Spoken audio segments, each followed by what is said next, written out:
الرحمن الرحيم إن الله وملائكته يصلون على النبي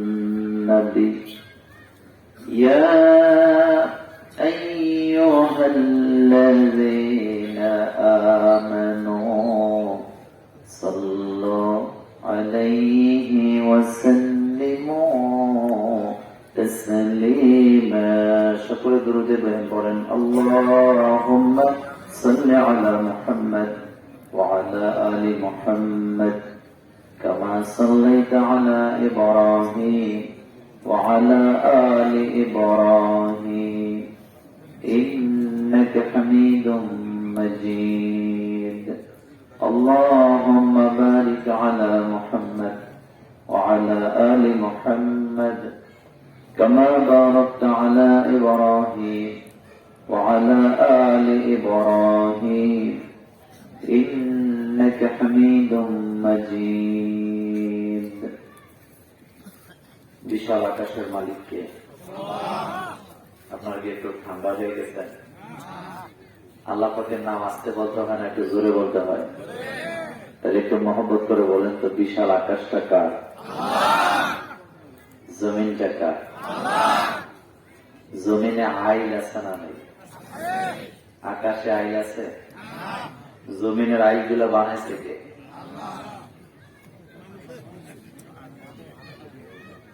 জমিনের আইল গুলো আল্লাহ বানাইছে? কে বানাইছে? আপনাদের এই জেলার নাম কি? আলোচিত একটি জেলা, আলোচিত একটি জেলা। এই জন্য উল্টা পাল্টা করলে জেলার গাইজিত আছে নাই? তাহলে এবার বলেন তো, জমিনের আইল বানাইছে কে? আকাশ পাই না, সেজন্য আকাশের আইল আমরা বানাই না। যদি পাইতাম তাহলে আইল বানায় বিক্রি করতাম, কথা ঠিক কিনা? ইদানিং আবার শুনতেছি চাঁদও নাকি বিক্রি হচ্ছে, এক দলে বেচতেছে আর এক দলে কিনতেছে। মানে চিন্তা, যদি দুনিয়াতে সমাজ হয় তাহলে চাঁদে চলে যাবে। আমি বলি যারা বেচছে তারা হলো আধা পাগল, আর চাঁদে যারা জমি কিনে তারা হলো পুরা পাগল। কারণ চাঁদে জমি কিনলে জীবনেও সেখানে যাওয়া যাবে। আরবিতে একটা কথা আছে, বাই মুশতারি, বেচা কিনা, ক্রেতা বিক্রেতা সত্য। যেমন আপনার এই মাইকটা খেয়াল করেন, আমি যদি বলি যে আমি এই মাইকটা বিক্রি করব, আপনারা মনে মনে করবেন যে আপনি আপনার প্রধান বক্তা, মাইক বিক্রি করবেন কি? তো আপনার মাইক না, বলবেন না? এটার মালিক যদি বলে আমি এটা বিক্রি করব, তাইলে এখানে গ্রহণযোগ্যতা আছে না নাই? কিন্তু আমি যদি বলি বিক্রি করব, এটা কি গ্রহণযোগ্যতা আছে না পাগলের পলাপ? তাহলে চাঁদের মালিক কে? এটা বিক্রি করতে পারেন কে? আমাদের ভরসা। আর এটা আরবের বুদ্ধিজীবীরা বিশ্ব নবীকে প্রশ্ন করলেন, বুদ্ধিজীবী এখনো দুনিয়াতে আছে না নাই? আরবের বুদ্ধিজীবীরা বিশ্ব নবীকে প্রশ্ন করলেন, আপনি যদি নবী হন, রাসূল হন, তাইলে বলেন চাঁদ বাড়ে কেন, কমে কেন? আল্লাহ 13,000 বছর আগে নবীকে দিয়ে জানায় দিলেন, وَيَسْأَلُونَكَ عَنِ الْأَهِلَّةِ قُلْ هِيَ مَوَاقِيتُ لِلنَّاسِ। হাবিব, আপনাকে প্রশ্ন করা হয় চাঁদ বাড়ে কেন, কমে কেন, চাঁদ আমি কেন বানাইছি? আপনি বলে দেন এটা মানব জাতির জন্য কিয়ামত পর্যন্ত চিরস্থায়ী একটা ক্যালেন্ডার বানায়া আকাশে আমি ঝুলায় রেখেছি। তাহলে এবার বলেন, জমিন কার? আমরা কার? প্রশংসা করবেন কার? সকলে পড়েন আলহামদুলিল্লাহ। রব্বানা লাকাল হামদ হামদান কাসীরান তাইয়্যিবান মুবারাকান ফীহি। প্রশংসা করলেন কার? লাভ হয়েছে কার? আল্লাহ লাভ হয়েছে। আল্লাহ পাকে লাভও নাই, লসও নাই। লাভ লস দুইটা কাদের? আমাদের। যাই হোক, আল্লাহ যেন আমাদেরকে মাফ করে দেন, আমরা বলি আমিন। আল্লাহ পাক যেন এই মাহফিল থেকে 16 আনা কবুল করেন, আমরা বলি আমিন। এই মাহফিলে কথা বলেছেন হযরত মাওলানা নাসিরউদ্দিন আনসারী খতিব করাতিপাড়া উত্তর পূর্ব পাড়া জামে মসজিদ। আমাকে আনার জন্য সবচেয়ে বেশি যিনি কষ্ট করেছেন, যোগাযোগ করেছেন, আপনাদের শেফুল, আমার আদরের ছোট ভাই। তার আব্বা দুনিয়াতে নাই, আমারও আব্বা নাই, আপনাদের অনেকের আব্বা না থাকতে পারে। আল্লাহ যেন আমাদের আব্বা আমাদের কবরের সকলকে মাফ করে দেন। আমার বন্ধুগণ, রাত্র অনেক হয়েছে, আগামী দিন জুমাবার। আজকে আমাদের বাংলাদেশে কি দিবস গেল?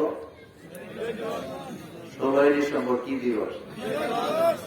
হ্যাঁ, আমাদের বাংলাদেশের ছেলেরা বিজয় দিবস কোনটা, স্বাধীনতা দিবস কোনটা, ভাষা দিবস কোনটা উল্টা পাল্টা করে। করে কি করে না? করে। এটা বিজয়ের মাস। এটা কিসের মাস? যাই হোক, আমি লম্বা কথা আজকে বলবো না, রাত্র অনেক হয়েছে। আগামী দিন জুমার নামাজ আছে, আমাদেরকে জুমার জন্য প্রস্তুতি আছে।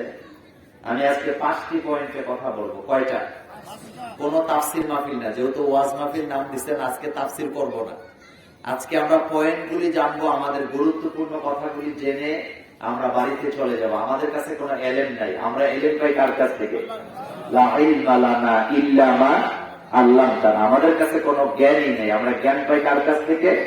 তাহলে একটু সবাই বলেন, রব্বি জিদনি ইলমা, রব্বি জিদনি ইলমা। জ্ঞান আমাদেরকে কে দেন? প্রথম কথা আমরা জানবো বিজয়ের মাস। এটা কিসের মাস? প্রথম দিকে দোয়া করে, আল্লাহ এই বাংলাদেশকে স্বাধীন করার জন্য যে সমস্ত তোমার গোলামরা জীবন দিবে, তুমি তাদেরকে জান্নাত দান করে দাও।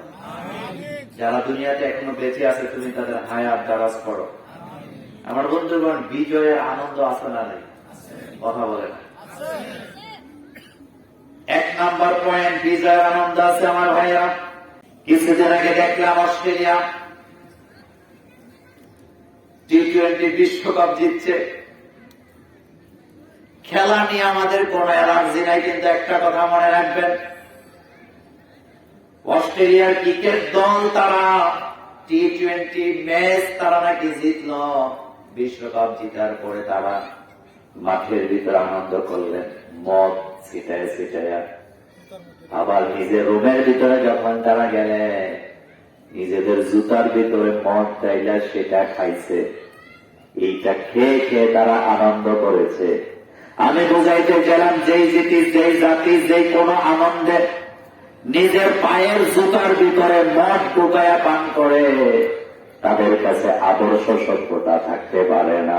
বরং যাদের কাছে আদর্শ থাকে, তারা কখনো জুতার ভিতরে মদ পান করতে পারে না।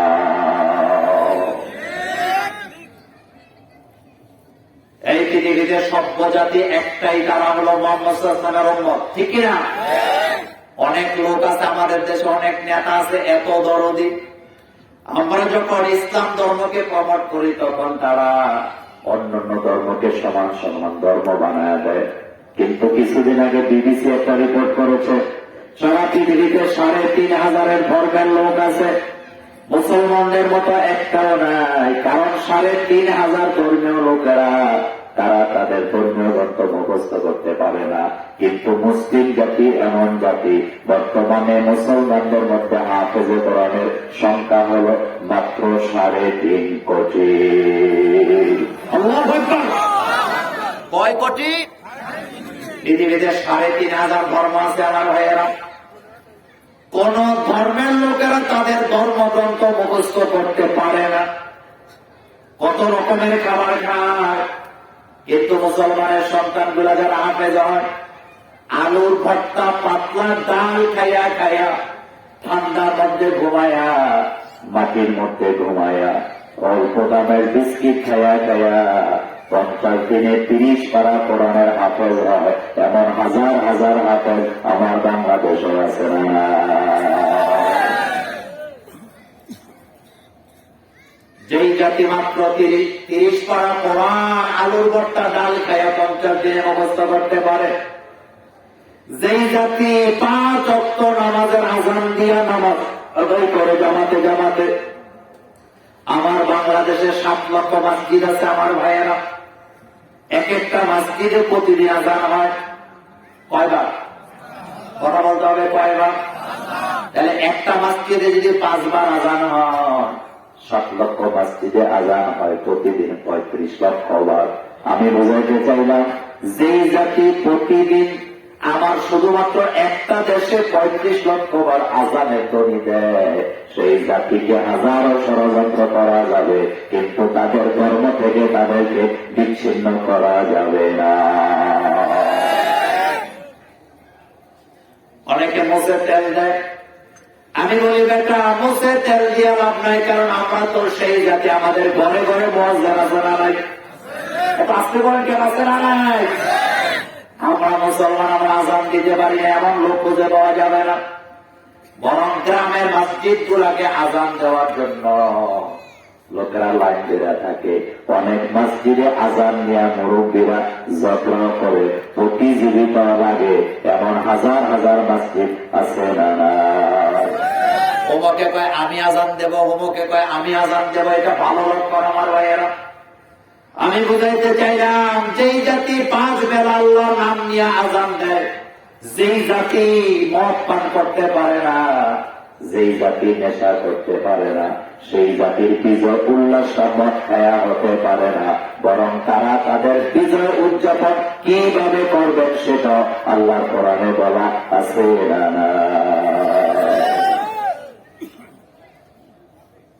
এক নাম্বার পয়েন্ট, কোন ভালো খবর যদি পান, কোন বিজয়ের খবর যদি পান, কাজ করা লাগবে 3 কাজের। বলেন কয়টা? আমার সাথে পড়েন, ইযা জাআ নাসরুল্লাহি ওয়াল ফাতহু ওয়া রাআইতান নাসা ইয়াদখুলুনা ফি দীনিল্লাহি আফওয়াজা ফাসাব্বিহ বিহামদি রাব্বিকা ওয়াস্তাগফিরহু ইন্নাহু কানা তাওয়াবা। এই সূরাতে আল্লাহ বলেন, আমার বান্দারা তোমরা যখন বিজয়ের কোন খবর পাবা, অথবা তোমরা নিজেরা যখন বিজয় লাভ করবা, তোমাদের কাজ হলো 3 কাজের। কয়টা? 1 নাম্বার কাজ হলো তাসবিহ করতে হবে কার? 2 নাম্বারের কাজ হলো প্রশংসা করতে হবে কার? আর 3 নাম্বারের কাজ হলো তাওবা ইস্তেগফার করতে হবে কার কাছে? তাওবার শর্ত 3টা। তাওবার শর্ত কয়টা? 1 নাম্বারে যে অপরাধ করছেন সেটা বাদ দিবেন, আর করবেন না। 2 নাম্বার, নিজের অপরাধের জন্য আল্লাহর কাছে লজ্জিত হবে। আর 3 নাম্বার শর্ত হলো, যাদের মাল খাইছেন, যাদের মাল নষ্ট করছেন, তাদের মাল ফিরায় দেবেন। এই 3টা শর্ত যদি মানবে যে, তার তাওবা আল্লাহর দরবারে কবুল হয়ে যায়। কিন্তু সমস্যা হলো, আমার দেশের লোকেরা ঘুষ খায়, সুদ খায়, মানুষের সম্পদ বন্টন করে খায়। আমরা যখন বলি তাওবা করেন, ভালো হয়ে যান, 2টা শর্ত মানতে চায়, তাওবা করার জন্য মসজিদে যায়, তাসবিহ হাতে নেয়, কিন্তু 3 নাম্বার শর্ত, যার মাল নষ্ট করছে তার মাল ফেরত দেওয়ার কথা বললে মুখটা কালো হয়ে যায়, ফেরত দিতে চায় না। এমন নাফরমান আমার বাংলাদেশে আছে না? গ্রামে গ্রামে কিছু লোক আছে, নিজের বাপের জমি বেচে আর খায়। আপনাদের এলাকায় নেই? কথা কি বুঝেন আপনারা? আমার কার জমি বেচে আর খায়? বাপের দিনে জমি, দাদার দিনে জমি বেচে আর খায়। আপনি বলবেন, মোল্লা ভাই আমার দাদার জমি, বাপের জমি আমি বেচে আপনার সমস্যা কিনা? আমার কোন সমস্যা নাই। কিন্তু সমস্যা একটা জায়গায়, এই লোকগুলা সমাজে কোনো কাজকর্ম করে না, বাপের জমি বেঁচে খায় আর চাষ করে বয়া বয়া সারাদিন মানুষের গীবত করে, সমাজের মতো প্যাঁচ লাগায়। এমন গিরিব গিবাজ মানুষ আমাদের সমাজগুলাতে আছে না? ব্যস্ত থাকলে চুগলখড়ি করা যায় না, নিজের কর্ম নিয়ে ব্যস্ত থাকলে মানুষের গীবত করার সময় পাওয়া যায় না। যায় নাকি? আসতে বলেন কেন? যায় নাকি? গীবত করে তারা, অবসর থাকে যারা, চুগলখড়ি তো করে তারা, অবসর থাকে যারা। কিন্তু আমরা তো মুসলমান, আমাদের অবসর থাকার সময় নাই। আমাদের জীবনের প্রত্যেকটা সেকেন্ডের হিসাব আল্লাহর কাছে দেওয়া লাগবে কি লাগবে না? আমার আল্লাহ আমাদেরকে শেখাচ্ছেন, ওয়াল আসরি, পড়েন যেন পড়েন, ওয়াল আসরি ইন্নাল ইনসানা লাফি খুসরি ইল্লাল্লাযীনা আমানু ওয়া আমিলুস সালিহাত ওয়া তাওয়াসাউ বিল হাক্কি ওয়া তাওয়াসাউ বিস সাবরি। আল্লাহ বলেন, সময়ের কসম, আমি সময়ের হিসাব নেব। আপনার যৌবনকাল, আপনার কৈশোরকাল, আপনার বিদ্যাকাল, আপনার হায়াত, আপনার জিন্দেগি, প্রত্যেকটা মিনিট আপনি কোন কাজে ব্যয় করছেন, আমি জানতে চাই। প্রত্যেকটা হিসাব কার কাছে দেওয়া লাগবে? মালিকি ইয়াউমিদ্দিন, বিচার দিবসের মালিক আমি। আমার কাছে আসতে হবে। সমাজের কিছু লোক আছে সুদ খাইয়া, ঘুষ খাইয়া মানুষের উপর অত্যাচার করার পরে বুড়া বয়সে তাসবিহ চড়া হাতে নিয়া রাস্তার মধ্যে হাঁটিয়ার এভাবে ঝুলাইয়া তাসবিহ চড়া পড়ে। তাসবিহ চড়া পড়ার মধ্যে আমার কোনো আপত্তি নাই, কিন্তু আমার ভাইয়েরা, বাবারা, আপনি সারা জীবন নিজের বাড়ির সীমানাটা ঠিক করেন নাই। আপনার বাড়ির সীমানাটা আরেকজনের বাড়ি দখল করে আছে। আপনার জমির আইনগুলো ঠিক করেন নাই, আরেকজনের জমি দখল করে রাখছেন। এখন ফজরে আসরের পরে হাইটা হাইটা তাসবিহ পড়া যেই বা জান্নাতে যেতে চান, আমি আপনাদেরকে গ্যারান্টি দিয়ে গেলাম, ওদের মাল ফেরত দিবেন না যতক্ষণ আল্লাহ জান্নাতে যেতে পারবেন না ততক্ষণ। কথা কি বলবো? কথা বলে রাখ করবেন আপনারা। আমি জানতে চাই, এমন লোক আছে না 4 বার হজ করছে, 5 বার ওমরা করছে, কিন্তু নিজের বাড়ির সীমানাটা এখনো ঠিক করে না। করতে বললে উল্টা মারামারি লাগায় দেয়। এমন হাজি সব আমাদের সমাজ গুলাতে আছে না। জমিনের আইন এখনো ঠিক করে না, অথচ মসজিদে গেলে সামনের কাতারে বসে থাকে আমার ভাইয়েরা। টুপিটাও ফালায় না, দাড়িটাও লম্বা আছে, পাঞ্জাবিটাও খুলে না, পাগড়ি পরে নামাজ আদায় করে, কিন্তু জমিনটা আরেকজনের জমির ওপরে উঠায় রাখে। এমন নাফর ভালো আমাদের বাংলাদেশে আছে। তো মুছে তেল দিতেছে, জান্নাতে চলে যাবে। এই পয়েন্টে আমার শেষ কথা, জমি ফেরত দিবেন না যতক্ষণ আপনার তাওবা কবুল হবে না ততক্ষণ। আর তাওবা কবুল হবে না যতক্ষণ আপনার গুনাহ মাফ হবে না ততক্ষণ। আর আপনার গুনাহ মাফ না হলে কপালে জাহান্নাম আছে না। সুদ আপনাদের এলাকায় নাই, এটা আসতে করতে। সুদ আপনাদের এলাকায় নাই। হাওলার টাকা চাইলে পাওয়া যায় না, কিন্তু সুদে চাইলে অভাব নাই। সেই সমাজে আমরা বর্তমানে আছি না। হাওলার টাকা চা, পুরা সমাজে ঘুরবেন, একটা টাকা পাবেন না। কিন্তু যখন এই বলবেন ভাই কিছু দেব, তখন আছে না নাই?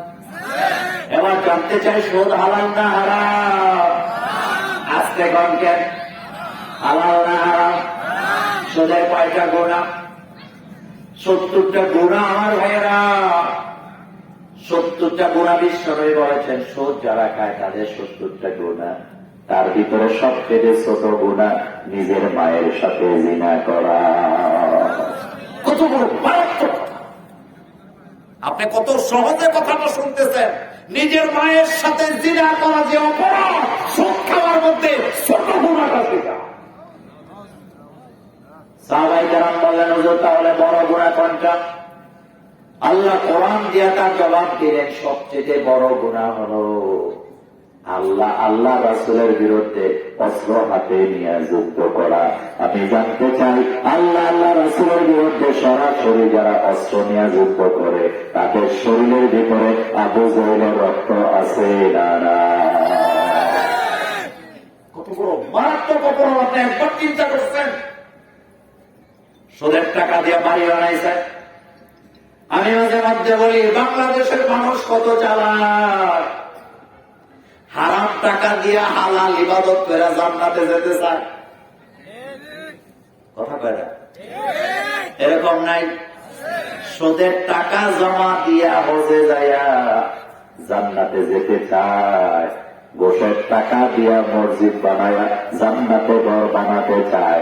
এমন আকীদার মুসলমান আমাদের সমাজে আছে না? ইবাদত কবুল হবে না আমার ভাইয়েরা। এমনকি যে হারাম টাকা দিয়ে আপনি তরকারি কিনা খান, ভাত কিনা খান, আল্লাহ নবী বলেছেন লা ইয়াদখুলুল জান্নাতা জাসাদুন গুযিয়া বিল হারাম, যে শরীরটা তৈরি হয়েছে হারাম টাকার খাবার দিয়ে, ওই শরীরটা আল্লাহর জান্নাতে যাবে না। একজন ইঞ্জিনিয়ার আমাকে বলল, মোল্লা ভাই আমি গোশ খাই ঠিক, তবে গোশের টাকা দিয়ে মসজিদে দান করি না, গোশের টাকা দিয়ে ওমরা করি না। আমি বললাম তাইলে কি করেন? কয় গোশের টাকা যা পাই এগুলি দিয়া ছেলে মেয়ের খাবার দাবার জোগাড় করি আর লেখাপড়া চালাই। আমি বললাম ভাইজান এত চালাকি করা লাভ নাই, কারণ বিশ্বনবী ১৩,০০০ বছর আগে বলে গেছেন লা ইয়াদখুলুল জান্নাতা জাসাদুন গুযিয়া বিল হারাম, যে শরীরে রক্ত মাংস গুলা তৈরি হয় হারাম খাদ্য দিয়ে, ওই শরীরটাই জান্নাতে যেতে পারবে না। বাজারে বড় বড় রুই মাছ আছে না নাই? আসতে করতে বোয়াল মাছ আছে না নাই? বাজারের সবচেয়ে বড় বোয়াল মাছটা হারাম টাকা দিয়ে কিনছে, কিনার পরে ঘরে নিয়ে গেছে, নেওয়ার পরে ওইটা জবাই করে ছেলে মেয়েরে খাওয়াইছে, এইটার থেকে রক্ত হয়েছে, মাংস হয়েছে। আল্লাহর নবী বলছেন এই শরীরটাও আল্লাহর জান্নাতে যাবে না। সুতরাং আজকের মাহফিলের প্রথম কথা শেষ। আমার ভাইয়েরা, আমাদের বিজয় উৎসব হবে ৩টা ক্যাটাগরি দিয়া। একটা হলো তাসবিহ করব কার? প্রশংসা করব কার? তাওবা করব কার কাছে? আর তাওবার মতো তাওবা করার দরকার আছে না নাই? আমাদের বিজয় হবে সেদিন, আমরা দলে দলে জান্নাতে যাবো যেদিন। কথাকে বুঝাইতে পারলাম? আল্লাহ যেন কবুল করেন, আমরা বলে আমি। তাহলে হারাম খাবো, সবাই কয় না হারাম খাবো, সুদের ব্যবসা করবো না, রাজি আছি না নাই? সুদ খাবো না, রাজি আছি না নাই? হালাল পথে জীবনটা কাটাবো, রাজি আছি না নাই? এই ব্যাপারে শেষ কথা বলি, আমার ভাইয়েরা, হালাল টাকা দিয়া আলুর ভর্তা ডাল খাবেন। আলু ভর্তা আপনাদের কাছে? হালাল টাকা দিয়া আলু ভর্তা ডাল খাবে, জীবনটা সুখে চলে যাবে।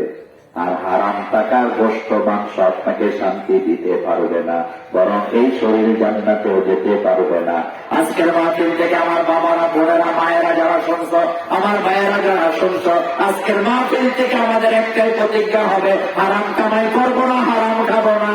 প্রয়োজনে আলুর ভর্তা ডাল দিয়া খাইয়া, সবজি দিয়া, শাক পাতা দিয়া খাইয়া জীবনটা কাটায় যাব, এরপর হারামের কাছে যাব না, রাজি আছি না। এই ১ নাম্বার কথা শেষ। আল্লাহ যেন আমাদেরকে হালাল খাবার খাওয়ান, আমরা বলি আমিন।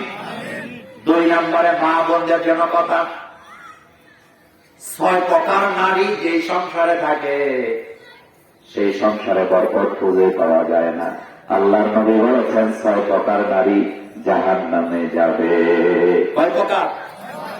এই ৬ প্রকার নারী আমাদের ঘরে যদি থাকে, আমরা বরকত পাওয়ার কোন সম্ভাবনা নাই। আরেকটা হলো মাদেরকে, বোনদেরকে বলে দিয়ে যায়, এই ৬টা চরিত্র যদি তোমাদের মধ্যে থাকে, আল্লাহর ওয়াস্তে এই ৬টা চরিত্র বাদ দিয়া আবেদা হওয়া লাগবে। লাগবে কি লাগবে না?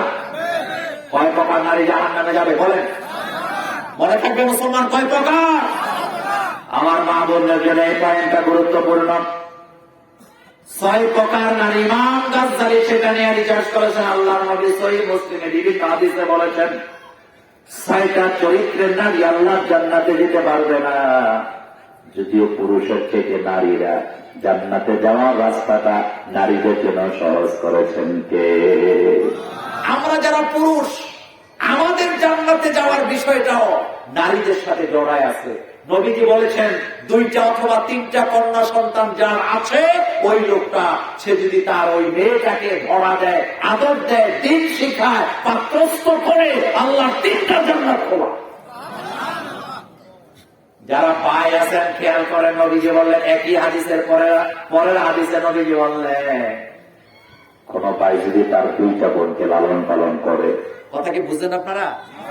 কোন ভাই যদি তার 2টা বোনকে লালন পালন করে, ছোট্টবেলা বাপ মরে যায়, ভাইয়ের কাঁধে বোনদের লালন পালনের দায়িত্বটা পড়ে কি পড়ে না? নবীজি মুসলিম শরীফের সহিহ হাদিসে বলেছেন, যে ব্যক্তির দুইটা বোন, কোন ভাই যদি ওই দুইটা বোনকে ভালোভাবে লালন পালন করে, দিন শিখায়, আর ভালোভাবে যদি পাত্রস্থ করে, আল্লাহ নবী বললেন ওই ভাইয়ের জন্য দুইটা জান্নাতের দরজা ওয়াজিব হয়ে যায়। কথার মধ্যে পার্থক্য আছে। প্রথম হাদিসে নবীজি বলেন যার দুইটা কন্যা সন্তান তার দুইটা জান্নাত, নরমাল শব্দ ব্যবহার করলেন। আর দ্বিতীয় হাদিসে ভাইদের ব্যাপারে নবীজি বললেন যার দুইটা বোন আছে, ওই ভাই যদি বোনদেরকে আদর করে লালন পালন করে, ওই ভাইয়ের জন্য দুইটা জান্নাতের দরজা ওয়াজিব হয়ে যায়। আমার ভাইয়েরা বলতেছিলাম, এরপরে 3 নম্বরে আমার মা, আমার মায়ের পায়ের নিচে আমাদের জান্নাত আছে না না? তাহলে বুঝাইতে চাইলাম, মায়ের পায়ের নিচে জান্নাত, বোনের সাথে জান্নাত, মেয়ের সাথে জান্নাত। তাহলে আমরা যারা পুরুষ জান্নাতে যদি যেতে চাই, কোনো না কোনো ওয়েতে আমাদের নারীদের সাথে আমাদের জান্নাতে যাওয়ার সম্পর্ক আছে না না? দেখেন কিভাবে জড়াইয়া দিচ্ছে আমার আল্লাহ। দুইটা বোন মানে দুইটা জান্নাত, দুইটা কন্যা সন্তান মানে দুইটা জান্নাত। আপনার মাকে খেদমত করলেন, আপনার মায়ের পায়ের নিচে আপনার জান্নাত। সুবহানাল্লাহ। এই জন্য মা বোনদেরকে বলবো, মায়েরা বোনেরা, তোমাদের মর্যাদা অনেক। 6টা চরিত্র যেই নারীদের কাছে থাকে, ওই নারীরা জান্নাতে যাবে না, ওই নারীদের সংসারে শান্তিও পাওয়া যাবে না। এই 6টা চরিত্রের 6টা। 1 নম্বর আন্নানা, 2 নম্বরে মান্নানা, 3 নম্বরে হান্নানা, 4 নম্বরে হাত দেখা, 5 নম্বরে বার রাখা, 6 নম্বরে সাদদাকা। 1 নম্বরে আন্নানা হলো সেই নারী, খেয়াল করেন, আমি সংক্ষেপে বলে দিয়ে যাব। আন্নানা হলো সেই নারী, সেই মহিলা যারা সারাক্ষণ শুধু স্বামীর সংসারে আফসোস করে বেড়ায়, পাইলাম না, খাইলাম না, তোর কাছে বিয়ে হয়েছে কিছু পাই নাই, সারা জীবন হাহাকার করে কাটায় দেয়, এমন নারী আমাদের সমাজগুলাতে আছে না না? আন্নানা সারাক্ষণ খালি কি আফসোস, পাইলাম না কিছু, তোর কাছে বিয়ে বইয়া জীবনটা শেষ। বলে কি বলে না? আমার মায়েরা, আমার মায়েরা, স্বামীর সামনে এভাবে আফসোস করো না। কারণ তোমার স্বামীটা হালাল পথে কামাই করে, তোমাকে খাটে শোয়াইতে পারে না, তোমাকে চাটাইয়ের মধ্যে শোয়া, ঘুম পাড়ায়, ডাল দিয়ে আলুর ভর্তা দিয়ে ভাত খাওয়ায়, রাস্তার শাক ঠোকায় তুমি খাও। কিন্তু তোমার স্বামীটা যদি হালাল কামাই করে, আমি জানতে চাই ওই স্বামীর সংসারে তুমি যদি থাকো, আমি জানতে চাই ওই নারীর জন্য আর স্বামীর জন্য জান্নাত আছে না? বিশ্ব নদীর সর্বকনিষ্ঠ মেয়ের নাম কি? সবাই তো কথা বলে। রাসূল সাল্লাল্লাহু আলাইহি ওয়াসাল্লামের মেয়ে কয়জন? এটা জোরে কর না ভাই। 1 নম্বরে না জয়নব, 1 নম্বরে জয়নব, 2 নম্বরে রুকাইয়া, 3 নম্বরে উম্মে কুলসুম, আর সর্বকনিষ্ঠ হযরত ফাতেমা রাদিয়াল্লাহু তাআলা আনহা। হযরত আলী রাদিয়াল্লাহু তাআলা আনহু বসে আছেন, হযরত ফাতেমা রাদিয়াল্লাহু তাআলা আনহা এইভাবে করে জব পিষতেছেন। কি পিষতেছেন? হাত দিয়ে। আগে এটা ছিল, এখন তো এটা নাই। হাত দিয়া এভাবে করে জব পিষতেছেন। কষ্ট আছে না নাই? পাথরের উপরে জব রেখে এটার উপরে আবার পাথর দিয়ে এভাবে ঘুরাইতো, গামতেছেন। হযরত ফাতেমা রাদিয়াল্লাহু তাআলা আনহা হাত দুইটা লাল হয়ে গেছে। হযরত আলী রাদিয়াল্লাহু তাআলা আনহু বললেন, ফাতেমা, তোমার বাবা বর্তমানে মক্কার প্রেসিডেন্ট, মদিনার প্রেসিডেন্ট, বাবার কাছে যাও, যাইয়া বলো তিনি যেন তোমাকে একটা কাজের মেয়ে উপহার দেয়। সহিহ মুসলিমের হাদিস, খেয়াল করেন। যাও তোমার বাবাকে বলো তিনি যেন তোমাকে একটা কি দেয়? কাজের মেয়ে। কাজের মেয়ে তো বলে নাই, তখন তো বান্দি কথা ছিল। যাও তাকে যে বলো তিনি যেন তোমাকে একটা বান্দি দেয়, আর ওই বান্দি তোমার এই কাজটা করে দেবে। হযরত ফাতেমা রাদিয়াল্লাহু তাআলা আনহা কথাটা শুনে খুশি হলেন, জব পেশা বন্ধ করে দিয়া মসজিদে নববীতে গেলেন, বিশ্ব নবী সেখানে বসা। হযরতে ফাতেমা সালাম দিয়ে বললেন, বাবা, হযরতে আলী আমাকে একটা বুদ্ধি দিয়েছে, আমি আপনার কাছে আসছি। আপনি মক্কা মদিনার প্রেসিডেন্ট, আপনার ক্ষমতার অভাব নাই। আমি হাত দিয়া পৃষ্ঠে যে হাত গুলা লাল হয়ে গেছে, আমার কষ্ট হয়। আপনি দয়া করে আমার একজন কাজের মেয়ে অথবা বান্ধবী উপহার দেন। আমার ভাইরা, আমি আর আপনি যদি হইতাম, আমার মায়া যদি বলতো, বাবা বড় কষ্টে আছে স্বামীর বাড়িতে, বাপ চোখ রাঙ্গাইয়া ওই মেয়ের জামাতারে গালাগালি করে, এমন শ্বশুর আমার বাংলাদেশে আছে না। আল্লাহর নবী হযরতে ফাতেমা রাদিয়াল্লাহু তাআলার চেহারার দিকে তাকায়া দরদর করে চোখের পানি পড়তেছে। নবীজি বললেন, ফাতেমা বাড়িতে চলে যাও, বাড়িতে চলে যাও। রাতের বেলা ঘুমের আগে সুবহানাল্লাহ 33 বার। কি জোরে কয় না? সুবহানাল্লাহ 33 বার, আলহামদুলিল্লাহ 33 বার, আল্লাহু আকবার 34 বার পরবা ঘুমায়া যাওয়া। বান্দির থেকে বেশি বরকত পাওয়া যাবে। হযরত ফাতেমার মন খারাপ, বাড়িতে চলে গেলেন।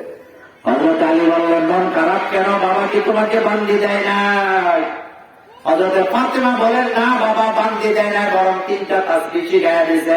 ঘুমের আগে যেন আমি পড়ি সুবহানাল্লাহ, আলহামদুলিল্লাহ, আল্লাহু আকবার। হযরত আলী মুস্কি হাসি দিয়ে বলেন, বিশ্বনবী যেটা বলেছেন সেটাতেই বরকত, এটা করে ঘুমায়া যাও, এতে সংসারে বরকত হয়ে যাবে। আল্লাহু আকবার।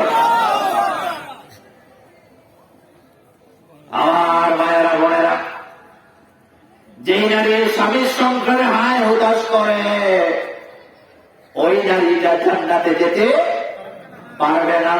সেজন্য অনুরোধ করে দিয়ে যায়, স্বামীর সংসারে হায় হুতাশ করো না, কারণ তোমাকে তোমার স্বামী অন্তত একটা ঘর দিয়েছে।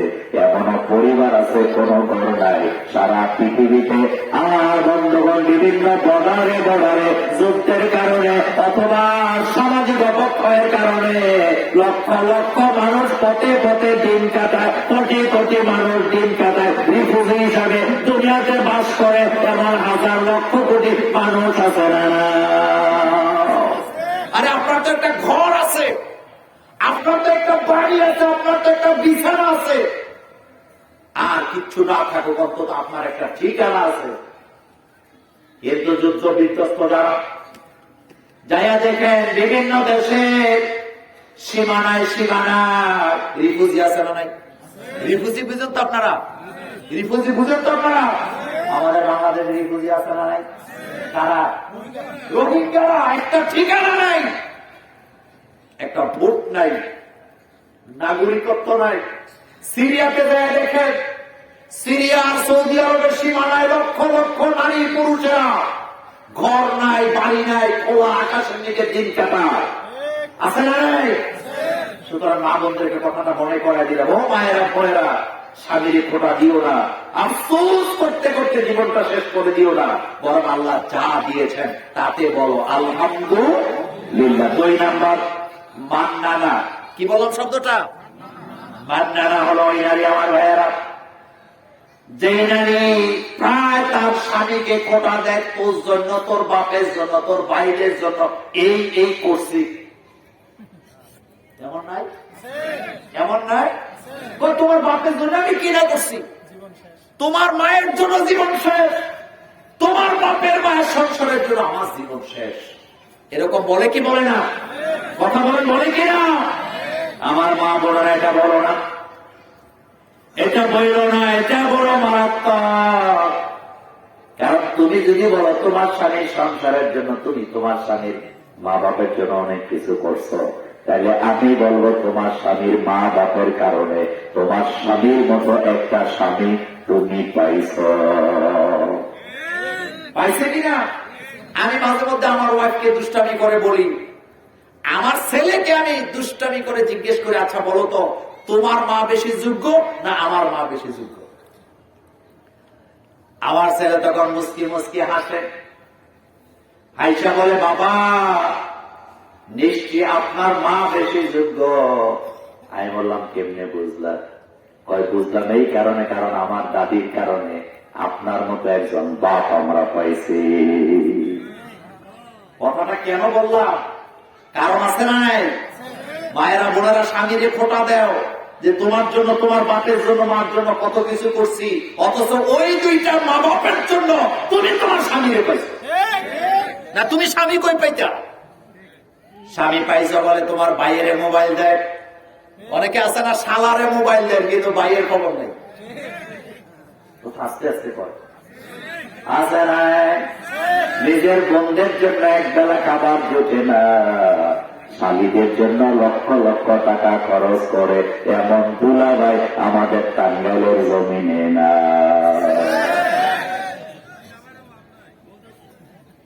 তুমি মা গো, মায়েরা বোনেরা স্বামীকে খোটা দিও না, কারণ তুমি তোমার শ্বশুর শাশুড়ির কারণে তুমি তোমার স্বামীকে পাইছ।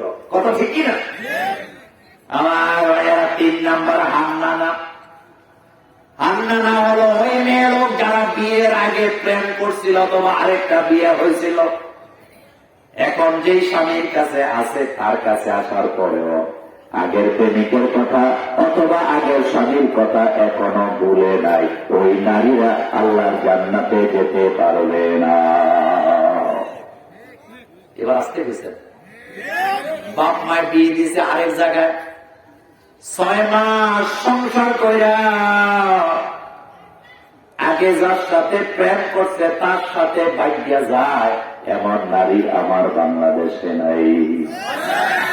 আমার বোনেরা, আমার বোনেরা ইমানের দাবি দিয়ে বলে যায়, তোমার স্বামী যদি রিক্সা চালায় খায়, তোমার স্বামী যদি মাছ ধরে খায়, অটো চালায় খায়, দুনিয়া রাজা বাসার থেকে তাকায়ও না, বরং এই মাছ ধরা রিক্সাওয়ালা স্বামীকে যদি খুশি করতে পারো, আর স্বামী খুশি থাকা অবস্থায় তুমি যদি দুনিয়া থেকে বিদায় হয়ে যাও, আল্লাহর নবী বললেন ওই নারীটা জান্নাতে চলে যাবে। এই রিক্সাওয়ালাটা তোমার কাছে অনেক দামি, অনেক। আজকে বাংলাদেশের সমাজ ব্যবস্থায় পরকীয়া আছে না নাই? কথায় তো আসতে বলেন কেন? আছে না নাই? পরকীয়া আমি শুনে আশ্চর্য হলাম। কেউ যদি পরকীয়া হোটেলে ধরা খায়, জরিমানা 100 টাকা। আর ইসলাম আর কোরআনের আইন হলো বিয়ের পরে যারা পরকীয়াতে জড়াবে তারা সমাজের জন্য বাইরা, তারা নষ্টা, তারা বস্তা, দুনিয়াকে বাঁচানোর কোন অধিকার নেই। কারণ তোর বউ আছে, এরপরও তুই আরেকজন জনের দিকে তাকাস কেন? তোমার স্বামী থাকার পরে আরেকজন পর পুরুষের দিকে তাকাও কেন? এই পৃথিবীর মানুষগুলা পরকীয়ার কারণে মনুষ্যত্ব হারায়। হারায় কি হারায় না? স্বামী তার স্ত্রী, স্ত্রী তার স্বামীকে জমে করে দেয় পরকীয়ার কারণে। এমনকি ছেলে মেয়ের লেখাপড়ার খরচ দেয় না বাপ যদি পরকীয়া করে। কথাকে ঠিক বললাম? আমার বন্ধুগণ, লম্বা করবো না, কথা লম্বা হয়ে যায়। ওই সমস্ত নারী যারা আগের পুরুষের সাথে সম্পর্ক রাখে তারা জান্নাতে যেতে পারবে। 4 নম্বরে হাত দেখা। হাত দেখা হলো সেই নারী যে কোনো কিছুর উপরে লোভ সামলাতে পারে না। বেড়াইতে গেছে বান্ধবের বাড়িতে বিয়ে খাইতে, অথবা আপনাদের এলাকায় কমিউনিটি সেন্টার আছে না নাই? বিয়ার অনুষ্ঠান হয়তো বিয়ার অনুষ্ঠানে যাইয়া আশেপাশের নারীদের গলায় 5 ভরি, 10 ভরি, 12 ভরি স্বর্ণ দেখা বাড়িতে আসার পরে স্বামীর আর ঘুমাইতে দেয় না। কয় বান্ধবীর বাড়ি আছে, গাড়ি আছে, 12 ভরি স্বর্ণ আছে, তুমি আমার কি দিলা? এইভাবে করে সারা রাত কান ভারী করে এমন নারী আছে না? না, এই কান ভারী করার পরে স্বামীটা আমার বাইরে অবৈধ রাস্তায় কামাই করার জন্য হুমড়ি খেয়ে পড়ে বউকে খুশি করার জন্য। আল্লাহর নবী বলেছেন এই সমস্ত নারীরা আল্লাহর জান্নাতে যেতে পারবে না। একজন নারী পারে তার স্বামীকে বৈধ পথে রাখতে, পারে কি পারে না? বিবি যদি আপনার গলায় জড়ায় ধরে বলে, স্বামী আমার তোমার কাছে কিচ্ছু চাই না, যা পারো তাই দিবা, তা খাইয়া ছেলে নিয়ে পড়ে থাকবো, খবরদার হারাম পথে যাব না। ওই স্বামীকে হারাম পথে যাওয়ার কোন সম্ভাবনা নাই। কিন্তু বিবি যদি বারবার গুতানি দেয়, বিবির গুতানির কারণে স্বামীকে হারাম পথে যাওয়ার সম্ভাবনা আছে না? বিশ্বনবীর ঘরে 19 দিন চুলায় আগুন জ্বলে নাই। কয়দিন? 19 দিন চুলায় আগুন জ্বলে না। 19 দিন পরে জাহাজের ময়দান থেকে বিশ্বনবী বাড়ির দরজা আসলেন, দরজা দিয়ে ঢুকলেন। হযরতে আয়েশা রাদিয়াল্লাহু তাআলা আনহা বললেন, হুজুর, আমাদের চুলায় 19 দিন যাবত আগুন জ্বলে না। সুনানে আবু দাউদের হাদিস এসেছে। আল্লাহর নবী বললেন, আয়েশা, আমি তোমাদেরকে ইখতিয়ার দিলাম, তোমরা যদি চাও, আমার ঘরে খাবার নাই, আগুন জ্বলে না, যদি চাও তোমরা এখানে থাকতে পারো, আর যদি না চাও আমাকে ছেড়ে চলে যেতে পারো, কারণ যে অবস্থা আছে আমি আমার আল্লাহর প্রতি খুশি আছি। আম্মা জান আয়েশা সিদ্দিকা বললেন, ইয়া রাসূলুল্লাহ সাল্লাল্লাহু আলাইহি ওয়াসাল্লাম, আমরা তো আপনার কাছে রাজপ্রাসাদ চাই না, 19 দিন ধরে আগুন জ্বলে নাই, কিন্তু আপনি যখন আসলেন মুচকি হাসি দিলেন, আপনার ব্যবহার পাওয়ার পরে 19 দিনের উপবাসের কথা আমরা ভুলে যাই। আর আমাদের দেশের কিছু পুরুষ আছে ঠেলা মালিকা, ঘরে দেখে এরকম নাই? আপনাদের এই এলাকায় বউ পিটাই না পুরুষ নাই? আমার খুশিও তো আছে। বউ পিটান কারা কারা? একটু হাত তোলেন তো ভাই। এই ব্যাপারে আজকে ওয়াজ করবো না। আল্লাহ বলেছেন, হুন্না লিবাসুল্লাকুম ওয়া আনতুম লিবাসুল্লাহুন্না। এই আয়াত দ্বারা বোঝানো হয়েছে, তোমার জামায় যেমন ময়লা লাগুক তুমি চাও না, তোমার স্ত্রীর গায়ে ময়লা লাগুক সেটাও তুমি চাও না। তোমার স্ত্রী তোমার পোশাক, তুমি তোমার স্ত্রীর পোশাক, একজনের দাম আর একজনের কাছে আছে না। খেয়াল করেন, হুন্না লিবাসুল্লাকুম ওয়া আনতুম লিবাসুল্লাহুন্না, তোমার স্ত্রী তোমার পোশাক পরিচ্ছদের মতো।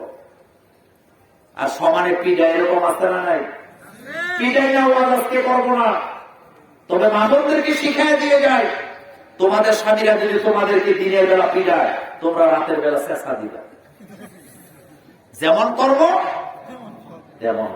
অনেকে মনে মনে করবো, হুজুর তো দিছে 12টা বাজে, আপনি কেন বিবিকে পিটান? বিবি পিটানো কত বড় অপরাধ। যারা বিবিদের গায়ে হাত দেয়, ফেরাউনের সাথে তাদের হাসর হবে। কারণ ফেরাউনের অভ্যাস ছিল বিবিদেরকে পিটানো। পৃথিবীর কোন নবী তার বিবিদের গায়ে হাত, একজন নবীর স্ত্রী নাফরমানি করলেন, লূত আলাইহিস সালামের বিবি। কোন নবীর বিবি? লূত আলাইহিস সালাম আল্লাহকে বললেন, আল্লাহ, আমার বিবি আমার কথা শোনে না, তার ব্যাপারে আমি আপনার হাতে ছেড়ে দিলাম, সিদ্ধান্ত আপনার। আল্লাহ বলেন, পয়গম্বর আপনি চিন্তা করবেন, আপনার বিবির ব্যাপারে দায়িত্ব আমার। আমার ফেরাউনের বিবি মুমিনা আবেদা, ফেরাউন বিবিকে মারলেন, একটাই অপরাধ, হযরত আসিয়া কালিমা পড়ছে। কার?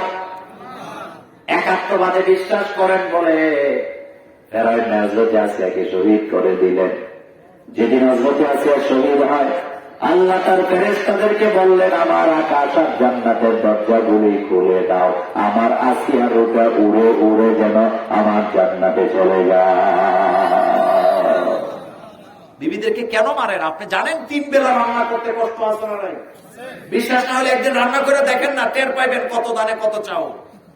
আপনি ডিম বাঁচতে পারবেন না, আপনার গায়ের মধ্যে গরম তেল ধরে কি বলে ছিটকে পড়ে শরীরটা কি হয়ে যাবে, একেবারে জ্বলছে যাবে।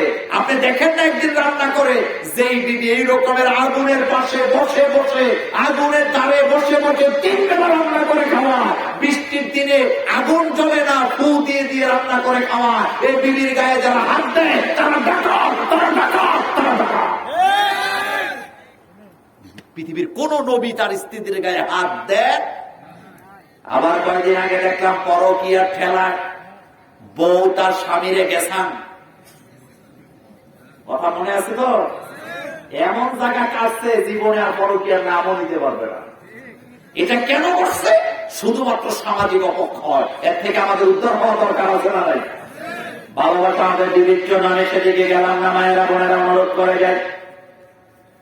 6 প্রকার নারী জাহান্নামে যাবে, তার মধ্যে 4 নাম্বার লোভ সামলাতে পারে না যারা জাহান্নামে যাবে তারা। কারণ স্ত্রী যদি লোভী হয়, স্বামীকে হারাম পথে চলার সম্ভাবনা আছে না। 5 নম্বর বাররাকা হলো সেই নারী সারাদিন সাজু গুজু নিয়ে থাকে।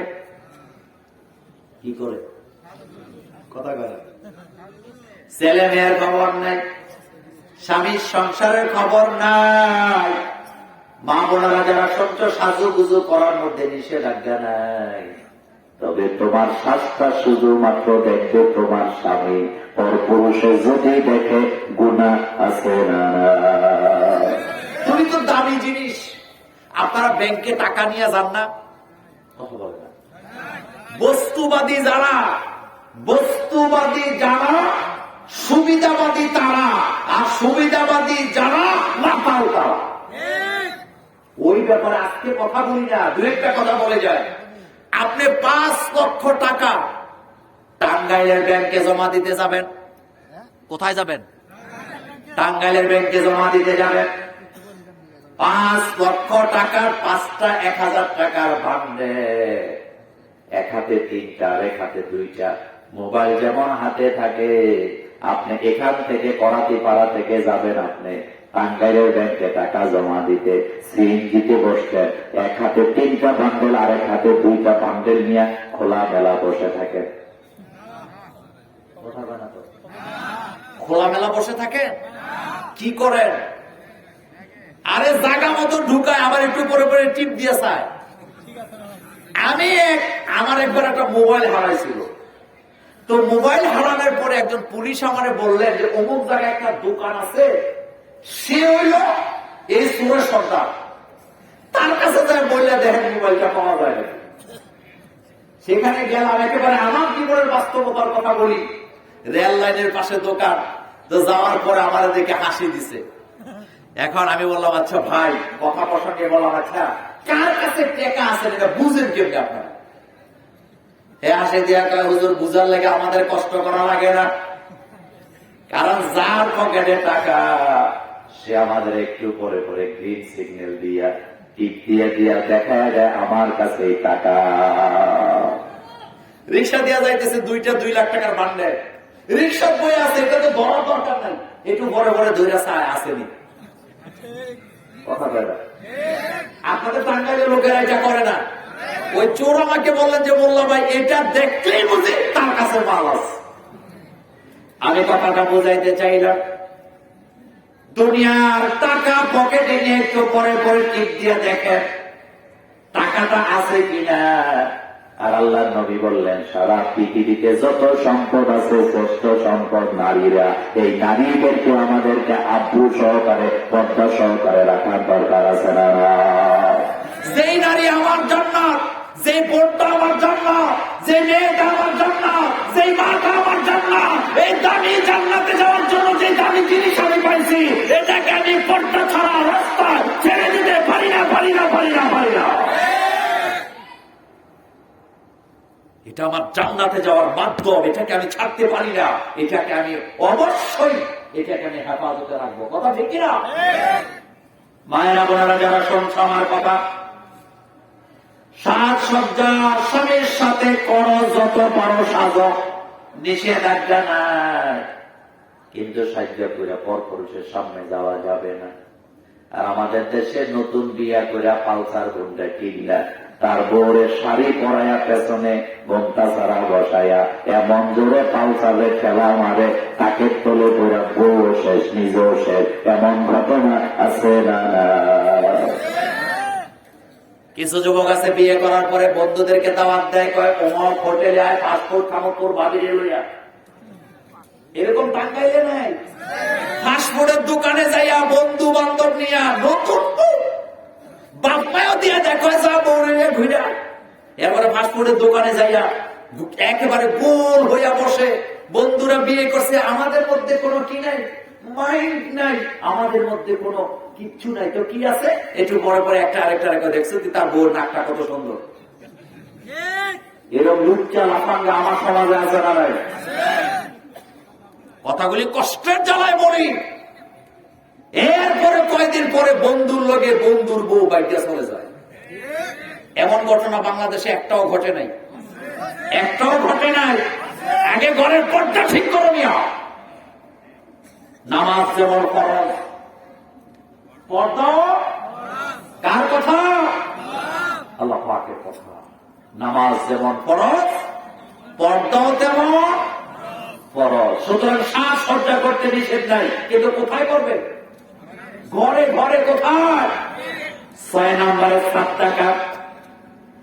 সাদকা হলো সেই নারী, যেই নারী সারাদিন বক বক করে। আপনাদের এলাকায় নাই? আমার ভাইয়েরা, স্বামীটা মন খারাপ করে ঘরের পিছনে দাঁড়ায় আছে, আরেকজন তো কিরে মন খারাপ কেন, ঘরে আওয়াজ হয় কেন? মনটা খারাপ করার পর বিশ্বাস করে একটা পাগল বিয়ে করছি, এরকম বলে না? আরে তোর বাড়িতে একটা পাগল, কথা বলিস না, তুই যা, তোর যাওয়া তুই যা, আমি আছি বিপদে। এরকম আছে না নাই? এই কথা বলে মা বোনদের জন্য অনুরোধ করে দিয়ে যায়। বিশ্ব নবীর একাধিক স্ত্রী থাকার পরেও ঘরে কোনো শব্দ নাই। আমি একটা মজার কথা আপনাদেরকে বলি। আম্মা জান আয়েশা সিদ্দিকা রাদিয়াল্লাহু তাআলা আনহাকে ঘিরে একটা ঘটনা আছে, যে ঘটনাকে কোরআনের ভাষা বলা হয় ইফকের ঘটনা। মনে আছে না আপনাদের? ইফকের ঘটনা যখন ঘটলো, আম্মা জান আয়েশা সিদ্দিকা রাদিয়াল্লাহু তাআলা আনহার চরিত্রের মধ্যে মুনাফিকের একটা কি করলেন, দাগ লাগাইতে চাইলেন। আল্লাহর নবী খেয়াল করেন, আল্লাহর নবী আম্মা জান আয়েশা সিদ্দিকা রাদিয়াল্লাহু তাআলা আনহার চরিত্রের ব্যাপারে জানার জন্য তার মাকে তার বাপকে জিজ্ঞাসা করার আগে মা আয়েশা সতীনদেরকে জিজ্ঞেস করলেন, সতীন আছে যেখানে বিবাদ সেখানে আছে না? সতীনে সতীনের মিল খুব একটা পাওয়া যায় না। এক সতীনের কাজ হলো আরেক সতীনের বিরুদ্ধে গীবত করা, পেশ লাগাইয়া দেওয়া। কিন্তু আল্লাহর নবী হযরত সাফিয়াকে জিজ্ঞেস করলেন, সাফিয়া বলো তো দেখি আয়েশা রাদিয়াল্লাহু তাআলা আনহার চরিত্রটা কেমন? উম্মে হাবিবাকে জিজ্ঞেস করলেন, আয়েশার চরিত্র কেমন? তারা সতীনের ব্যাপারে সাক্ষ্য দিলেন, ইয়া রাসূলুল্লাহ সাল্লাল্লাহু আলাইহি ওয়াসাল্লাম, যে আল্লাহর হাতে আমাদের জীবন, সে আল্লাহর নামে কসম করে বলি, আমাদের সতীন আয়েশা সিদ্দিকার চরিত্রের মধ্যে জীবনে কোনো দাগ আমরা দেখি না। আল্লাহু আকবার। আর আমাদের দেশে সতীনে বিবাদ আছে না নাই? এই কথাটা এই জন্য বললাম, মায়েরা বোনেরা, ঘরের ভিতরে কোনো শব্দ করা যাবে। পানির নিচে যেমন মাছ থাকে, পানির নিচে যেমন মাছ থাকে, তুমি তোমার ঘরে যদি তেমন হয়ে যাও, আমি গ্যারান্টি দিলাম আল্লাহর জান্নাতে চলে যাবা। আল-মারআতু ইযা সাল্লাত খামসাহা, এই হাদিসে আসছে 4টা কাজ যে সমস্ত নারীরা করবে আল্লাহ জান্নাতে চলে যাবে। সুবহানাল্লাহ। 5 ওয়াক্ত নামাজ, রমজানের রোজা, পর্দায় থাকা, নিজের সতীত্বের হেফাজত করা, স্বামীর সংসারটা ঠিক রাখা, এই 4টা কাজ যে সমস্ত নারীরা করবে তাদের জন্য জান্নাতের দরজা খোলা আছে না? তাহলে 6 প্রকার নারীরা জান্নাতে যেতে পারবে। এটা গেল আমার 2 নম্বর পয়েন্ট। 3 নম্বর, 6 প্রকার পুরুষ আল্লাহর জান্নাতে যেতে পারবে না। কয় প্রকার? আপনাদের কষ্ট হইতেছে? খারাপ লাগতেছে? আমার ভাইয়েরা আরেকটু চলবে, কথা বলে না তো, আরেকটু চলবে। চললে খেয়াল করেন, অনেকে মনে মনে করবো খালি নারীরা জাহান্নামে পাঠায় দিবেন, পুরুষদের খবর কি? 6 প্রকার পুরুষ জাহান্নামে যাবে, জান্নাতে যেতে পারবে না। কয় প্রকার? আর আসতে বলেন, কয় প্রকার? 1 নম্বরে হলো ওই পুরুষ যে হারাম কামাই ছাড়া কিচ্ছু বোঝে না। কি কামাই? হারাম। খালি হারামটা খুঁজে। বিয়ার আগের থেকে এমন চাকরি নেই যেটার মধ্যে আলগা পয়সা পাওয়া যায়। আর আমাদের সমাজ ব্যবস্থা এমন, মেয়ে দেখতে গেলে মেয়ের জিগায়, মা কোরআন কি পড়তে জানো নাকি? আর ছেলে দেখতে গেলে জিগায়, বেতন পাও কত? আপনাদের টাঙ্গাইলে নাই? কোটিপতির কাছে দিয়া দিতে চায়। যারা মেয়ের বাপ আছেন কপালে চুমো দিয়া বলে যায়, লাখপতি কোটিপতি খুঁজে লাভ নাই। যে ছেলেটা আল্লাহর ভয় করে, আল্লাহকে ভয় করে, যে ছেলেটা হালাল পথে কামাই করে, 5 ওয়াক্ত নামাজ আদায় করে, যে ছেলেটা বিশ্ব নবীর সুন্নতের বাইরে যায় না, আল্লাহকে ভয় করে জীবন চালায়, তার কাছে বিয়ে দেন 10,000 টাকা বেতন যদি পায়, আপনার মেয়েটা চিরজীবন সুখী হওয়ার সম্ভাবনা আছে না? আর 10 তলা বাড়ি 6 তলা বাড়ি দেখে দিবে, রাতের 12টার পরে হেঁটে গাঁজা খাইয়া নেশা করিয়া এরপর ঘরে আসবে। এরকমের আছে না নাই? নেশা বোধহয় আপনাদের এই এলাকায় নাই, নেশা নাই। নেশা থাকবে না যাবে? আপনার আশ্চর্য হবেন, ব্রাহ্মণবাড়িয়ার এক লোক হাইকোর্টে রিট করছে। কি রে? যে মদ এটাকে নেশা দ্রব্য বলা যাবে না। কথা বুঝেন নাই? কোনটারে নেশা বলা যাবে না? নেশা বলা যাবে না,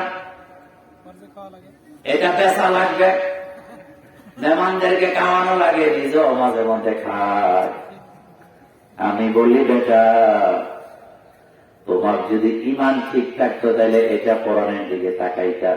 আল্লাহ কোরআনে আগেই বলেছেন, ইয়া আইয়ুহাল্লাযীনা আমানু ইন্নামাল খামরু ওয়াল মাইসিরু ওয়াল আনসাবু ওয়াল আজলামু রিজসুম মিন আমালিশ শাইতান। আমার বন্ধুগণ, মদ কিন্তু মক্কায় নিষেধ হয় নাই, মদিনাতে মদ নিষিদ্ধ করা হলো। মদ যেদিন নিষিদ্ধ করা হলো, হযরত আলী রাদিয়াল্লাহু আনহু বলেন, মদিনার গলিতে মদের বন্যা বয়ে গেছে। আয়াত নাযিল হলো, মদ আজ থেকে নিষেধ। মক্কার লোকেরা, মদিনার লোকেরা বলতে পারত, সবে মাত্র আজকে আয়াত নাযিল হয়েছে, যেগুলা করে দামি রাখছে এগুলাকে খাইয়া লই, বলতে পারতো কিনা? কিন্তু তাদের ইমান কত মজবুত।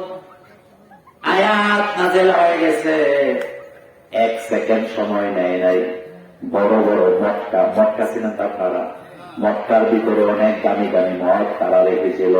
প্রত্যেকের মক্কা গুলি দরজায় নিয়ে ঢেলে ঢেলে গলিতে ফেলে দিলেন। হযরত আলী বলেন, মদের বন্যা বয়ে গেছে।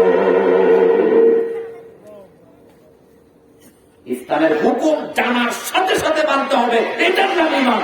সামি'না ওয়া আতা'না, সামি'না ওয়া আতা'না, শুনবেন মানবেন, শুনবেন মানবেন। কোন সাহসে, কোন সাহসে 90% মুসলমানের দেশে রিট করো যে মদকে নেশা বলা যাবে না? মদ খাইলে মানুষের মাথা ঝুলে না? আমি জানি না, আমি তো খাই নাই। নেশা, নেশা বড় মারাত্মক। আর নেশার প্রথম সিঁড়িটা হলো ধূমপান। কি ধূমপান করুন এনে নাই, আমরা হুজুররাও কম যাই না। পাবলিকেরা তামাক পাতাকে গুঁড়া কইরা কাগজের ভিতরে ঢুকায় খায়, এটারে কয় বিড়ি। আর আমরা হুজুররা একটু রং টক লাগায় খাই, এটারে কি কয়? জিনিস কিন্তু একটাই, এক জিনিস, তামাক পাতা দিয়ে এটা বানানো হয়েছে।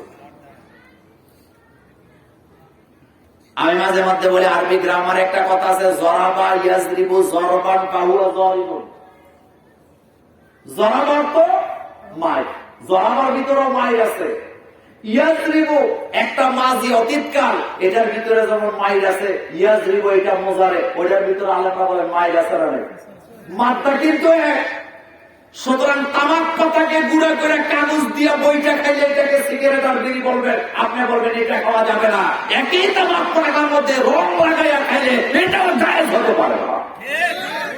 বিশ্ব নবী বলেছেন, কুল্লু মুস্কিরিন হারাম, কুল্লু মুস্কিরিন হারাম, সমস্ত নেশাদ্রব্য হারাম, হারাম, এটা সমাজের জন্য ক্ষতিকর।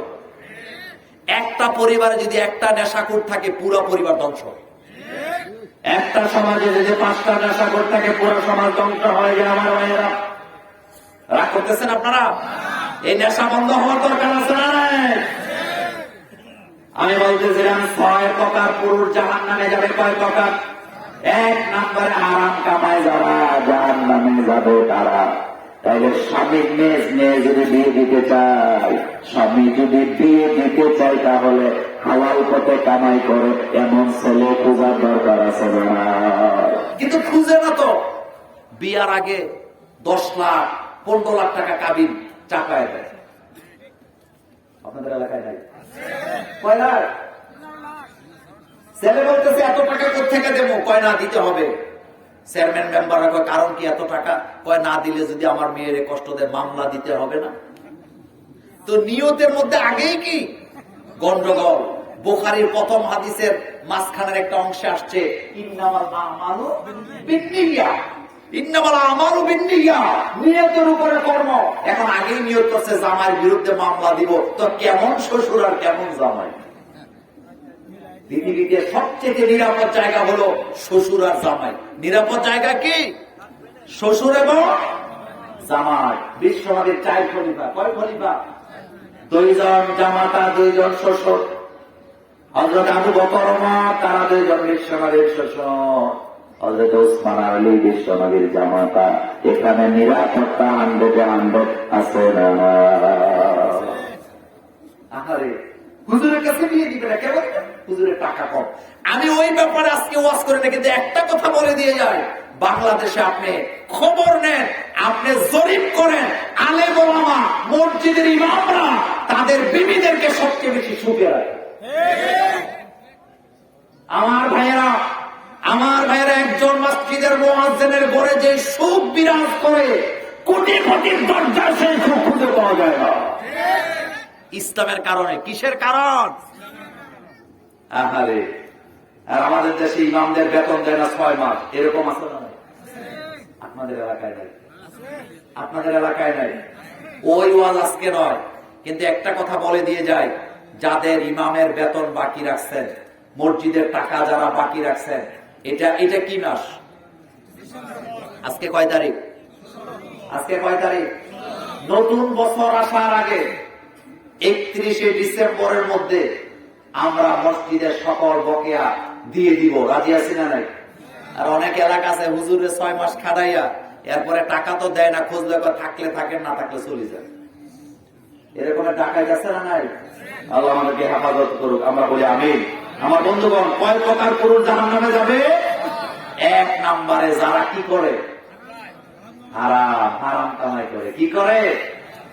2 নম্বরে আমার ভাইয়েরা, পর নারী দেখলেই যারা আর চোখে তাকায়, চশমা পরা থাকলে চশমার ফাঁকে দিয়ে তাকায়, এমন পুরুষ গুলা আমাদের সমাজে আছে না? কিছু পোলাপান আছে স্কুল কলেজ ছুটি হওয়ার আগে রাস্তায় গিয়ে দাঁড়ায় থাকে মেয়েদের চেহারা পাওয়ার জন্য। এরকম যুবক আপনাদের টাঙ্গাইলে নাই? কথা বলতে হবে, আছে না নাই? বন্ধ করে নয় সব। সমাজের মধ্যে যুবকরা একতা হও। আমার সমাজে আমার কোন বোনকে লাঞ্ছিত করতে দেওয়া হবে। 3 নম্বরে আমার ভাইয়েরা, ওই পুরুষটা জাহান্নামে যাবে যে পুরুষটা কামাই করে হালাল পথে কিন্তু খরচ করে হারাম জায়গায়। এমন পুরুষ আছে না? কামাইটা ঠিক আছে, কামাইটা কি হালাল, কিন্তু খরচ করে কোন পথে? আরে কিছু কিছু নেতা আছে, মেল ফ্যাক্টরির অভাব নেই, কিন্তু এলাকায় রাজনীতি করে বলে নেশাখুরদেরকে মাসে মাসে টাকা দিয়ে লালন পালন করে। আস্তে আস্তে করে, আরো আস্তে করে মানুষে শুনবে। এটা আমার কুমিল্লার কথা আমি বলি, এরকমের নেতার সাথে আমার সম্পর্ক আছে। অনেক সময় তারা খুব গর্ব করে বলে যে রাজনীতি করলে এমন কিছু করা লাগে। বলে কি বলে না? খবরদার, কামাই হবে হালাল পথে, খরচ হবে। কিয়ামতের ময়দানে 5টা প্রশ্ন করা হবে। কয়টা? এই 5টা প্রশ্নের ভিতরে একটা করা হবে, কামাই করছো কোন পথে, খরচ করছো কোন পথে। কামাই হবে হালাল পথে, খরচ হবে হারাম পথে, চলবে না। বরং হালাল টাকা হালাল পথে খরচ করার দরকার আছে না? 4 নম্বর, বিবির হক নষ্ট করে। আপনাদের এলাকায় দেয় বিবির হক নষ্ট করে, আছে না নাই? বিবির কাছে 6 মাস যায় না, বিবির কাছে 3 মাস যায় না, ছেলে মেয়ের খবর 1 বছর নেয় না, অথচ বিভিন্ন জায়গায় ঘুরে ঘুরে সময় কাটায়। এমন ডাকাত স্বামী আছে না নাই? ব্যাখ্যা দেব না, ব্যাখ্যা দিলে অনেক সময় চলে যাবে। বেটা নিজের বিবির দিকে ধ্যান দাও, নিজের বিবির দিকে তাকাও। নিজের বিবির দিকে যে তাকায় থাকে নফল ইবাদতের সওয়াব। আল্লাহর নবী বললেন পরমাণের দিকে তাকাবা না গুনাহ হয়, জিনার গুনাহ, চোখের গুনাহ। সাহাবা বললেন হুজুর পরমাণের দিকে তাকাইলে জিনার গুনাহ, চোখের জিনা হয়, নিজের বিবির দিকে তাকাইলে কি হয়? আল্লাহ নবী বললেন জিনার বিপরীতে সওয়াব, নিজের বিবির দিকে যত তাকাবা তত সওয়াব। বিবিটার দিকে তাকাও, মায়ার নজরে তাকাও, খাইতে বসো একসাথে খাবা, মহব্বত বাড়বে না কমবে? বাড়বে। হ্যাঁ, খবর নাই 12টা বাজে, বউ ফোন দেয়, কই আপনি? চুপ থাক।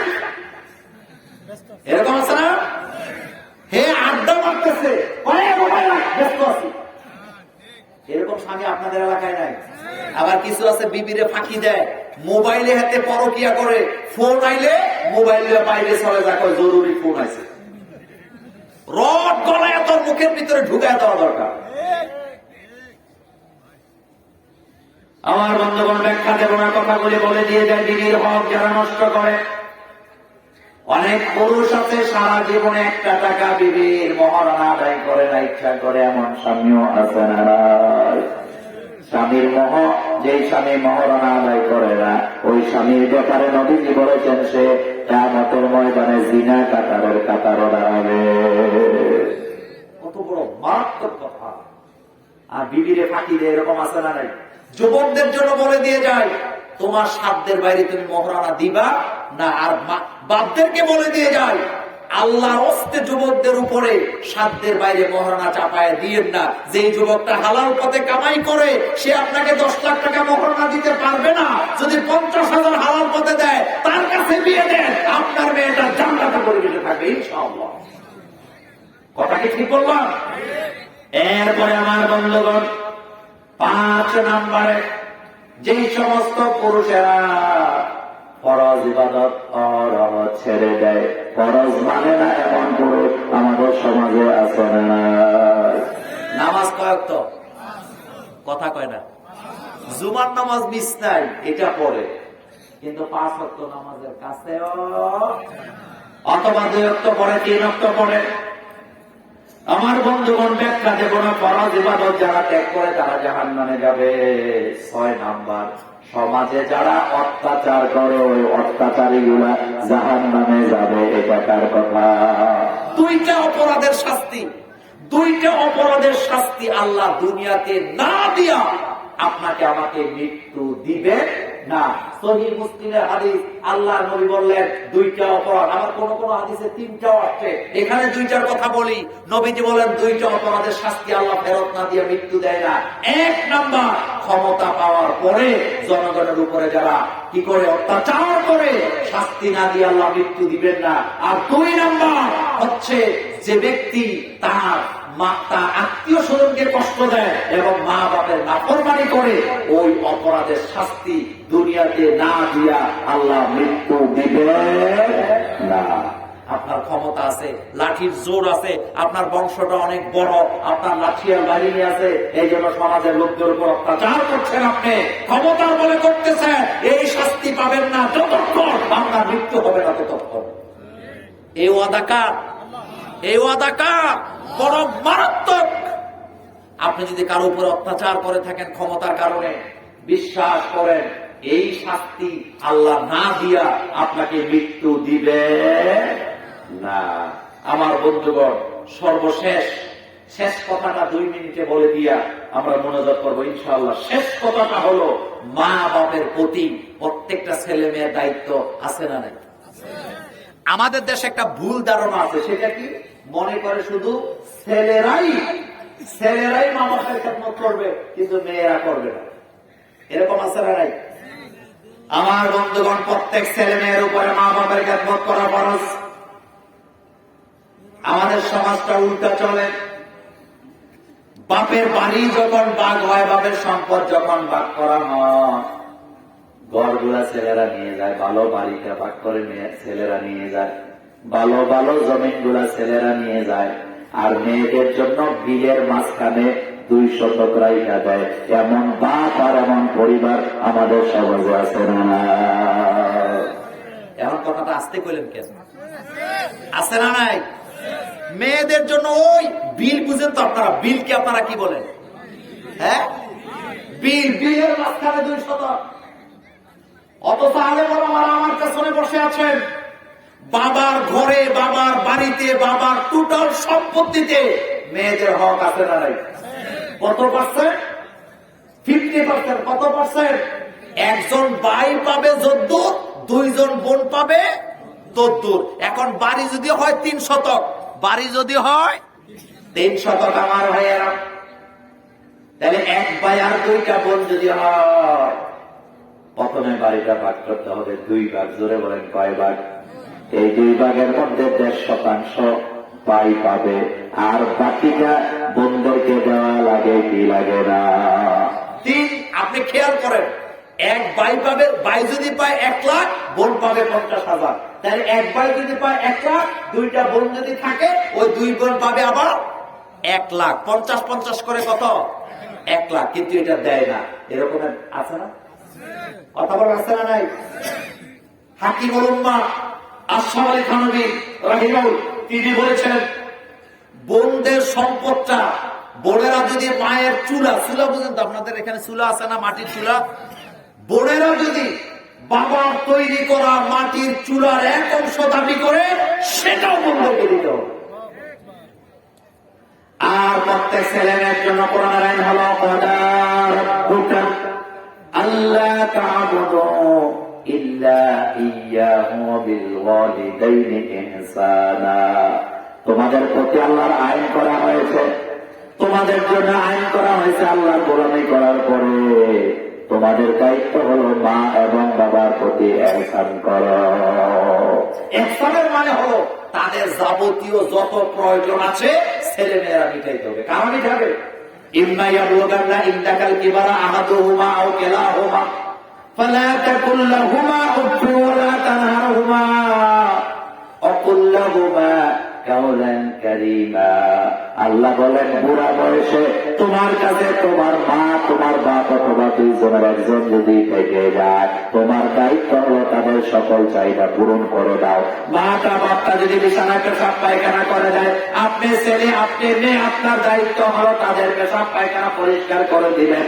আপনার মা যদি লোকমা দিয়ে খেতে না পারে, আপনার বাপ যদি লোকমা দিয়ে খেতে না পারে, আপনাকে লোকমা দিয়া খাওয়াতে হবে। কারণ আপনি যখন ছোট ছিলেন, এই মা বাপ আপনাকে লোকমা দিয়া খাওয়াইছে কি খাওয়ায় না? খাওয়াইছে কিনা? হ্যাঁ যুবক, তোমার মায়ের ওই অবদানের কথা কি তোমার মনে পড়ে না? যেই মা তোমাকে গর্ভে ধারণ করার পরে ঘন্টার পর ঘন্টা খাইছে আর বমি করছে, খাইয়া খাইয়া বমি করছে, করে নাই? ডাক্তারের কাছে ভর্তি করানো লাগে। তোমার জন্মের পরে তুমি যখন হাঁটা শিখেছ, তোমার বাড়ির পাশে পুকুর, খাল, তুমি কোন সময় খালে দিলে পরে মরে যাও, দুনিয়ার কারো চিন্তা নাই। কিন্তু তোমার মা চৌকিদারের মতো 24টা ঘন্টা তোমার পেছনে পেছনে ছিলেন, তিনি তোমার মা। তিনি কে? আর বাপের কথা তো না বললেই নয়।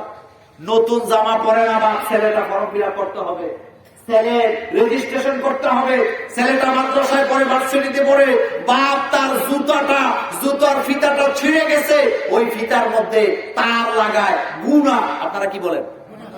গুণা চিনেন তো আপনারা? গুণা লাগায় প্রথম সামনের দিকের ফিতাটা ছিঁড়ে গেছে, বাবা জুতা কিনে না। ছেলেটা মানুষ করতে হবে, ফর্ম ফিল আপের টাকা দেওয়া লাগবে, স্কুলের বেতন দেওয়া লাগবে, মাদ্রাসায় যাবে টাকা দেওয়া লাগবে, গুণা দিয়া ঢুকাইয়া গরম করা এইটাকে গিরা দিয়া যিনি জুতা করেন তিনি আমার বাবা। তিনি কে? এই জন্য আল্লাহ বলছেন, ইম্মা ইয়াবলুগান্না ইনদাকাল কিবারা আহাদুহুমা আও কিলাহুমা ফালা তাকুল লাহুমা উফফিন ওয়া লা তানহারহুমা। বিবির সাথে, ছেলে মেয়ের সাথে, বন্ধু বান্ধবের সাথে জোর গলায় কথা বলা যাবে, কিন্তু মানবের সাথে জোরে কথা বলা যাবে না। তাই আর 5 ওয়াক্ত নামাজের পরে দোয়া করতে হবে, রব্বিরহামহুমা কামা রব্বায়ানি সগীরা। পারেন না ভাইরা দোয়াটা? পড়েন সবাই। রব্বিরহামহুমা কামা রব্বায়ানি সগীরা। আল্লাহ যেন আমাদের সকলের মা বাপকে মাফ করে দেন, আমরা বলি আমিন। আর জোরে বলে আমিন। এই পয়েন্টগুলো আপনাদের জন্য থাকলো। আল্লাহ যেন আমাদেরকে আমল করার তৌফিক দেন, আমরা বলি আমিন।